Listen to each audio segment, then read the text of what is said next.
그때 70이 넘었을 때 제가 되고 싶은 꿈이 뭐였냐면 괜찮은 어른이었어요.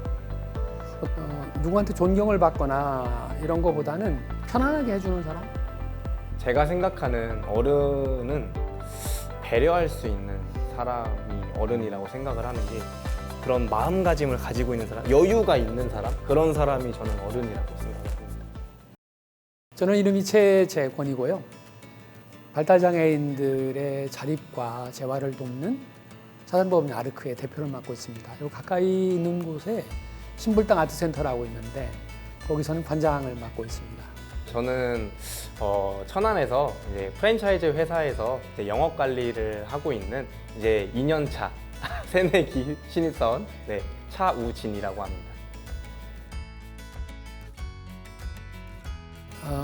제 기억으로는 우진님이 이제 대학 시절에 대학생일 때 비교과 과정으로 멘토링이 있었는데 그때 멘토로 이렇게 만난 기억이 있습니다.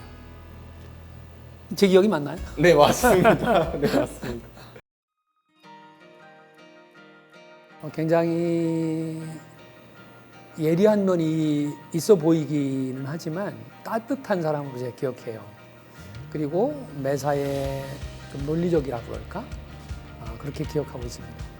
저는 재권님 처음 만났을 때 조금 딱딱하실 것 같다라는 첫 인상이 조금은 있었어요. 근데 이제 계속 이야기를 하고 많이 이제 회의라든가 이제 뭐 저희가 또 사회적 기업 같은 데도 많이 같이 돌아다니고서 했을 때 경험으로 봤을 때 굉장히 좋으신 분이다. 그냥 딱 그렇게밖에 설명이 안 되기는 하는데 정말 좋으신 분이다. 약간 이렇게 굉장히 크게 기억에 남았던 잘 보신 것 것 같아요. 저는 22년 4월에 입사를 했고 지금은 현재 프랜차이즈 업종의 영업 관리를 맡고 있습니다. 일단 제가 하고 있는 업종이 이제 퇴근을 하면 끝 이런 개념이 아니다 보니까 이제 24시간이라는 좀 타이틀이 있어가지고 연차를 썼을 때도 전에는 언제든지 올 수 있다라는 거, 편하게 쉬지 못한다라는 그런 부분 때문에 좀 정신적으로 힘든 것 같습니다. 처음 시작한 건 76년에 굉장히 오래됐죠. 방조 공장에 전기를 관리하는 일에 대해서 한 8개월 일을 했고요. 방위산업체에 가서 품질 관리 업무로 약 7년 정도 일을 했습니다. 네, 그게 직장 생활의 마지막이었고요. 그 이후에는 창업을 해서 좀 회사를 좀 경영하다가 89년에 대학에서 일을 하기 시작해서 29년을 더 일을 했어요. 지금 사회 환경으로 보면 퇴직해도 좋겠다는 생각. 그 이유는 우리 때만 해도 물론 이제 출근 시간, 퇴근 시간 정해져 있지만 목표가 중요했어요. 예컨대 뭐 어떤 생산량을 200대를 만들어야 된다. 이 200대를 만들기 위해서 그 야근이라는 걸 많이 했거든요. 저는 제가 퇴사하기 전에 3달 동안 매달 250시간씩 야근을 했어요. 상상이 안 가죠. 250시간이 야근이라는 건 뭐냐면 주중에는 1시 20분에 끝나요. 그리고 토요일 날 밤새고 일요일 날 저녁에 퇴근하는 거예요. 그러면은 한 달 동안 할 수 있는 시간이 오버타임이라고 하죠. 야근 시간으로 달리는 시간이 한 250시간 됩니다. 목표 때문에 그랬거든요. 그런데 지금은 목표보다 더 중요하죠. 나의 삶이. 저는 직업 특성상 재택근무는 할 수가 없어서 이제 뭐 비대면을 좀 말을 해보면 저희가 입사했을 때 말씀하셨다시피 이제 코로나 시대였고 그러다 보니까 이제 회의라든가 이제 그런 것들은 다 이제 비대면으로 이제 대체를 해서 비대면 회의를 했던 것 같은데 저는 조금 아쉬웠어요. 저는 어쨌든 첫 입사기도 하고 이제 회사 생활에 대한 좀 로망 같은 게 조금 있었는데 이제 뭐 드라마 같은 데나 이런 데 보면은 이제 막 회의장 들어가서 막 준비도 하고 이제 신입사원이면 막 페이퍼 정리도 해놓고 약간 볼펜도 음료수 막 이렇게 막 세팅을 해놓잖아요. 뭐 그런 것도 조금 기대를 했었던 것 같은데 뭐 그런 게 없다 보니까 조금은 아쉬운 부분이 조금 있었던 것 같아요. 어떻게 보면 불행한 세대시네요.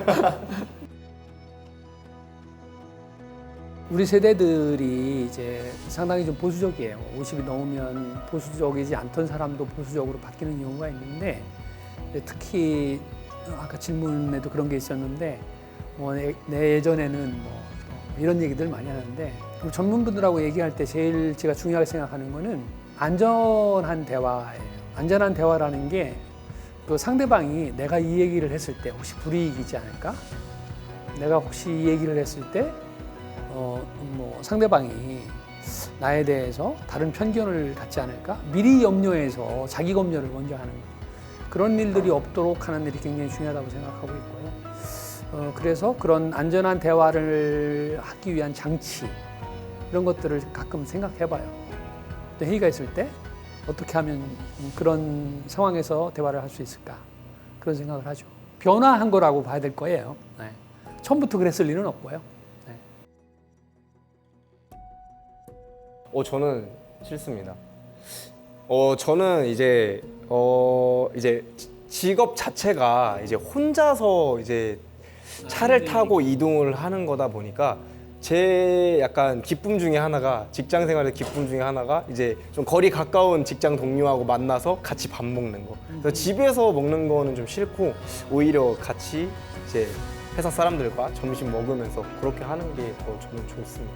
저는 이제 다른 생각을 가지고 있는데, 이제 점심시간이라고 하는 것이 이제 법률적으로 근로시간에서 빠져 있는 시간이기 때문에 이 시간에 대해서는 좀 자유롭게 혼자 가서 먹을 수도 있고, 경우에 따라서는 둘이 먹을 수도 있고, 집에 가서 먹을 수도 있지 않을까. 다만 그 시간은 이제 지켜줘야 되겠죠. 휴게 시간 내에 들어온다는 전제하에서. 만약 점심을 집에서 먹고 왔는데 늦으면 어떻게 해요? 페널티가 있어야 되겠죠. 그러지 않으려고 노력을 해야겠죠. 네. 저는 그 게임 중에서 그 유리 밟고서 가는 그 게임이 있어요. 징검다리 건너는 그 게임이 있는데 그 게임이 좀 공정하다고 생각합니다. 그 이유는 그 게임, 오징어 게임에서 줄다리기 게임도 같이 있잖아요. 근데 이제 줄다리기 게임보다 이제 유리를 밟고서 지나가는 징검다리 게임 같은 경우에는 사실 어떤 유리가 깨질지 아무도 모르는 거잖아요.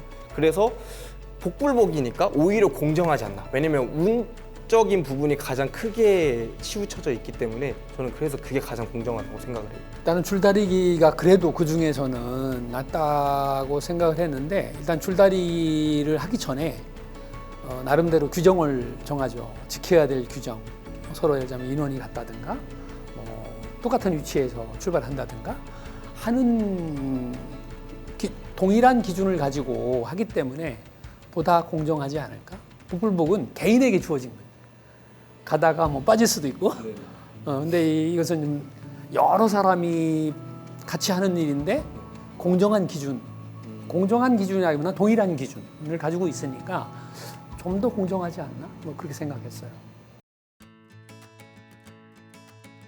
예를 들어서 두 사람이 100m 달리기 경주를 하는데 한 사람은 신체적인 장애가 있고 한 사람은 장애가 없다고 가정할 때 스타트 라인을 어떻게 갖느냐에 따라서 공정한가 공정하지 않은가.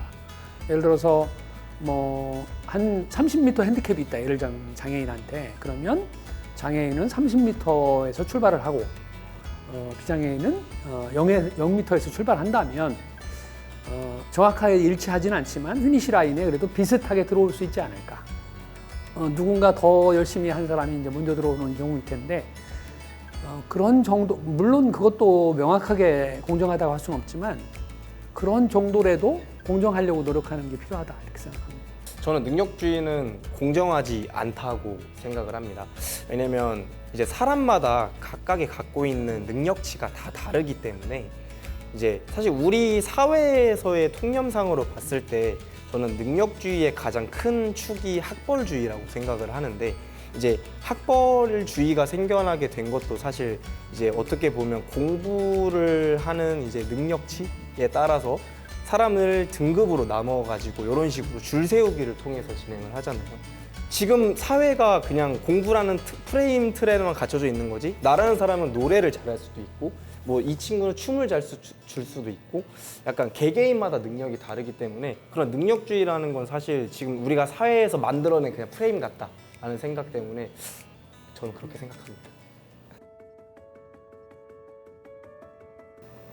저희 때만 해도 능력이라는 게 사실은 같은 시간에 누가 또 많이 생산을 했는가, 이것이 성과였죠. 그러니까 사실 이제 아웃풋이 중요했는데 이제는 아웃풋만 가지고는 안 되고 그 만들어낸 상품이 어떤 퀄리티를 가지고 있는가 하는 것이 중요하니까 이제 아웃풋에서 아웃컴으로 넘어가는, 그게 더 중요한 그런 거라고 보면, 이제 능력도 능력이지만 능력 안에 품고 있는 어떤 관계, 그것이 뭐 사물일 수도 있고 사람일 수도 있지만 그런 것들이 좀 종합적으로 판단돼야 되지 않을까?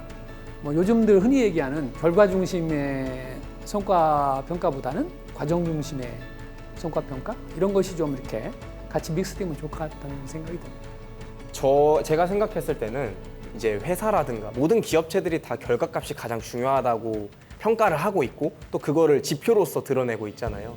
그래서 가장 중요하죠. 아웃풋이 가장 중요하긴 하지만 저도 그거에 대한 대안이라고 생각을 한다고 하면은 그 평가 시스템 안에 구성원들을 넣는 게 아니라 구성원 각각에다가 평가 시스템을 다 개개인별로 적용을 시키는 게 가장 공정한 평가가 아닌가라는 생각이 들어요.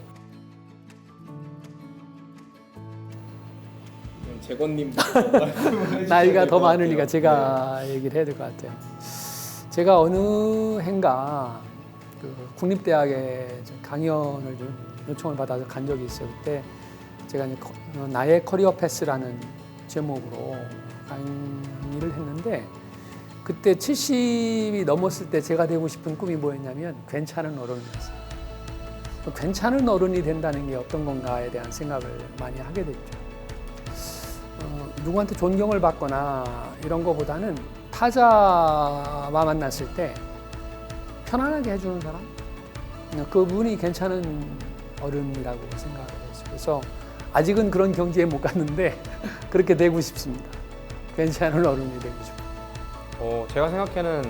제가 생각하는 어른은 배려할 수 있는 사람이 어른이라고 생각을 하는 게, 이게 사실 이게 제가 어른에 대한 반대말에 대해서 지금 좀 생각을 해봤는데 아이라고 생각을 하거든요. 근데 아이는 배려를 받는 입장이잖아요. 뭐 부모님이 하나부터 열까지 다 챙겨준다던가 그런 식으로 가는데, 어른이라고 하면은 남한테 배려할 수 있는 그런 마음가짐을 가지고 있는 사람, 여유가 있는 사람, 그런 사람이 저는 어른이라고 생각을 합니다. 매일 잠자리 들기 전에 오늘 하루를 좀 돌아봤을 때, 우진아 너 오늘 잘 살았다, 그렇게 좀 다독일 수 있는 매일을 맞기를 바랍니다. 네, 감사합니다. 저는 재건님이 지금 어떻게 보면 정말 긴 이제 인생을 저보다는 많이 살아오셨을 텐데 그게 좀 후회 없이 왔다라고 생각을 해요. 근데 그 감정을 지금 쭉 이어서 나가셨으면 좋겠어요.